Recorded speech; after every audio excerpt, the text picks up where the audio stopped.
Est-ce que pour vous, à la première gifle, une femme doit partir?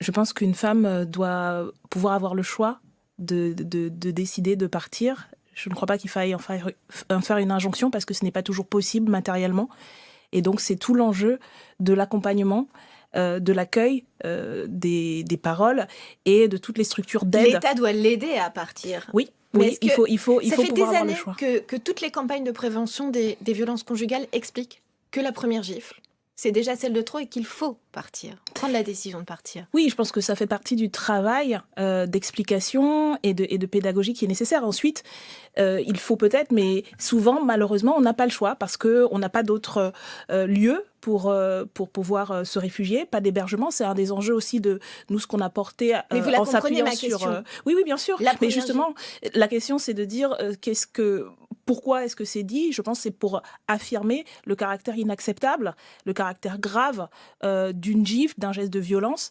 Et ensuite, je pense qu'il faut donner les moyens pour le faire. Parce que sinon, ça veut dire qu'on laisse, on rend encore plus désespéré et difficile la protection de ces personnes. Juste, je voulais rappeler, hein, ça c'est une revendication de toutes les associations par rapport au gouvernement et qui n'a toujours pas été tenue de pouvoir héberger, la question de l'hébergement des femmes victimes de violences, de toutes les formes de violences, notamment les violences conjugales, les moyens aux associations qui peuvent accompagner, peut-être qu'on ne peut pas partir tout de suite, peut-être qu'il y a besoin de se préparer quand il y a des enfants, il y a une question Donc à extrêmement la France importante. insoumise, vous avez des revendications. Pourquoi est-ce que Oui, ce matin, sur un plateau de télévision, pour défendre Adrien Quatennens, Manuel Bompard, une autre figure importante, hein, de votre parti, heu, a laissé entendre qu'une gifle ne constituait pas vraiment une violence conjugale?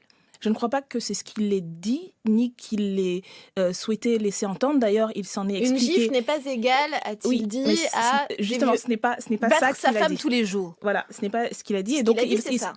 il s'est expliqué plus longuement peut-être sur son post Facebook, et je vous invite à aller le voir, Il où n'a pas été compris, effectivement. il Il fait un explicite, communiqué voilà, où pour il dit: «En fait, moi, expliciter. je distingue finalement, Il les parle peines de encourues ne sont pas les mêmes il pour une parle d'une gifle ou gradation. pour». Il parle d'une gradation. Vous savez, ça, c'est un travail aussi qui a été fait depuis de nombreuses années, compris par le mouvement féministe, d'expliquer ce qu'on appelle le continuum des violences faites aux Mais femmes, et justement, pour expliquer comment ça s'inscrit dans une logique de la manière dont est construite la société, les institutions, etc.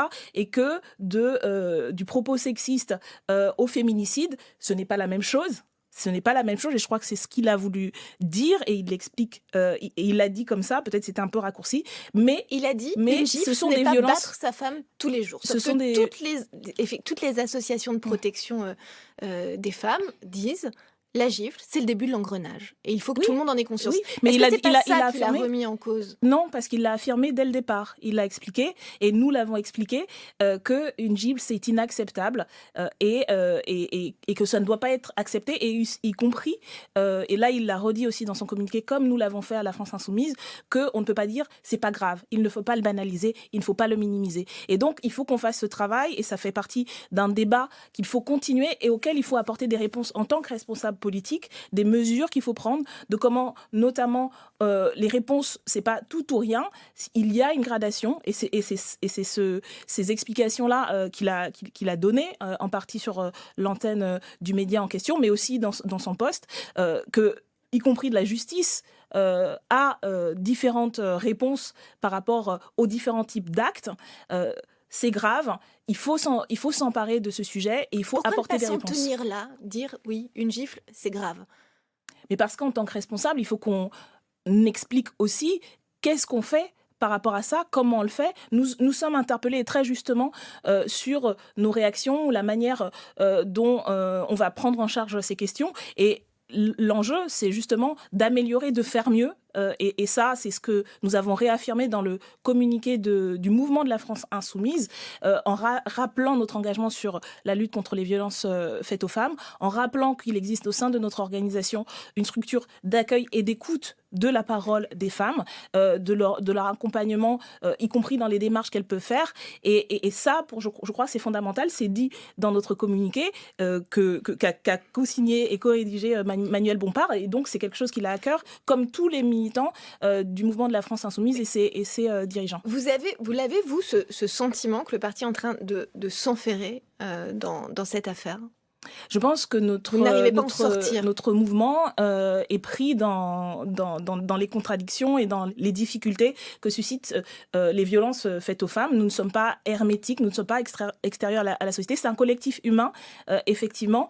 Et donc, on doit faire ce travail. Et c'est pour ça que nous nous sommes dotés justement d'instances et de procédures qui sont certainement imparfaites. Et moi, j'en appelle et nous en appelons justement au dialogue et à la discussion avec d'autres. Nous l'avons fait et nous l'avons commencé avec nos partenaires de la NUPES, avec les associations, pour arriver à mettre en place, à systématiser ces procédures et les améliorer. Donc oui, nous sommes aussi, nous, sous le choc, pour plein de raisons, parce que nous sommes des êtres humains, parce que nous avons aussi des rapports, des